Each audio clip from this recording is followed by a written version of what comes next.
Hey guys, Brad Gilmore here. Want to give a big shout out to our title sponsor, Walker Texas Lawyer. If you or a loved one have been injured in an accident, whether that be a car, truck, motorcycle accident, or some kind of other issue, hit up Walker Texas Lawyer at 713-552-1117 or walkertexaslawyer.com. Oh, Brad, what have you done now? Broadcasting live from Houston, Texas, and around the world. TV host, best-selling author, and radio personality Brad Gilmore brings you a collection of conversations with stars from movies. Matthew McConaughey. Brad Gilmore. Mark Wahlberg. Hey, how are you? The legendary Mr. Christopher Lloyd. Christopher, how are we doing? I'm doing good. Great introduction. Jessica Alba and Lizzie Mathis. Ladies, thank you so much for joining me. Thank you. Kevin Costner joins us. Thank you so much. Thank you. Television. Jimmy Fallon joins us this morning. Jimmy, how you doing, my friend? Good morning. Thank you so much, Brad, for having me. I appreciate this, bud. Kelly Ripa. Brad, thank you for having me.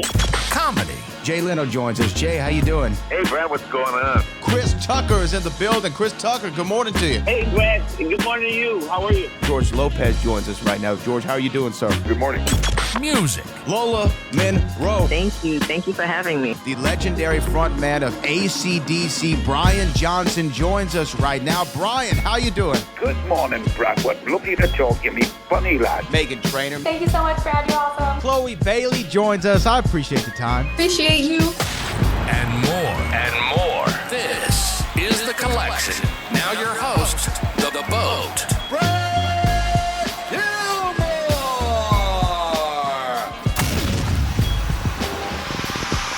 Documentaries often really come together in the edit. So how was Prime Minister different from your original version to the finished film that audiences are going to see? That's a really good question. When we set out to make this film, we didn't have a preconceived idea of what it was going to be. And I think that's really important because you have hundreds of hours of footage, first-person account diaries that we were so lucky to get from Jacinda taking part in a political diary project where she was interviewed every 2 weeks for years, right from before she was even Prime Minister.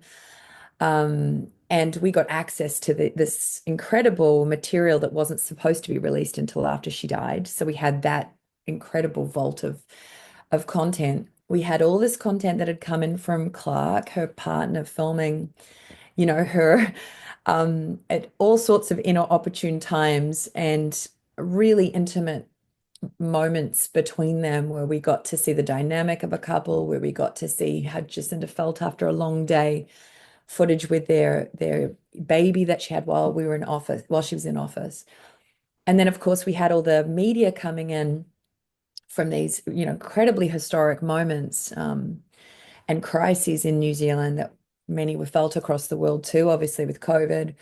And so for us, it was really about leaning into the strength of what we had, this very unique access, which is really once in a generation, because I can't think of another example where you have a world leader who's navigating these incredible moments and happens to have a partner who's a cinematographer living with them, and then happy to release a documentary that's that intimate. So we lent into that access, the first person account from her diaries, second person account from her partner, and then we just whittled it down and kept using the sort of guiding principle of what feels unique and what shows us a perspective we've never seen before, and when do we feel something. And that became, how we made decisions about the shape and the structure of the film. You had access to home footage and private audio recordings from Ardern's time in office. What surprised you most when you first saw and heard that material?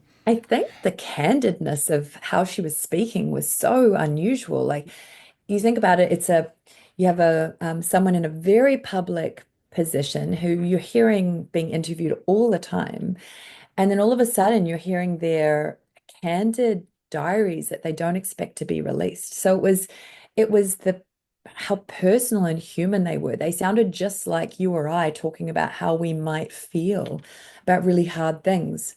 And so that was incredibly surprising to hear a leader speaking so openly. And then also just discovering, she has imposter syndrome just like many of us.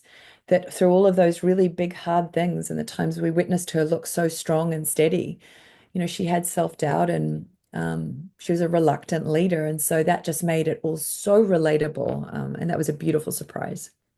How did you decide how much of the film should focus on Ardern's political leadership versus her personal life and relationships? The film was never going to be a political story. For us, politics was a platform to tell a story about leadership and humanity in a way that we'd never seen it before.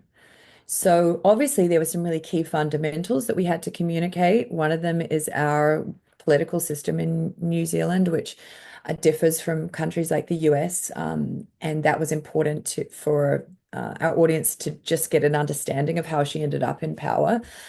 Obviously, some of her policies that were incredibly important and felt really enlightened. Our gun reform, for example, how she tackled COVID, her values being about kindness and empathy first, how she handled the terrible mosque attacks that happened in Christchurch, where 50 people lost their lives.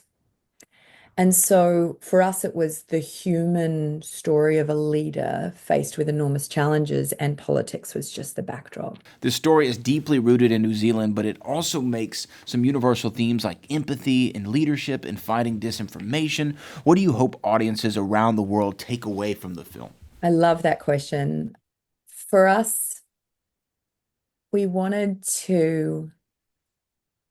hoped the film would ask people to think about what they want to see in their leaders, what we can expect from leaders. By humanizing leaders, I hope that people can understand that there's a human first before a leader or somebody that perhaps you might disagree with is still human. So can we, instead of looking past each other and shouting from our screens, can we recognize the human first and understand their viewpoint so that even if we disagree, we can still build?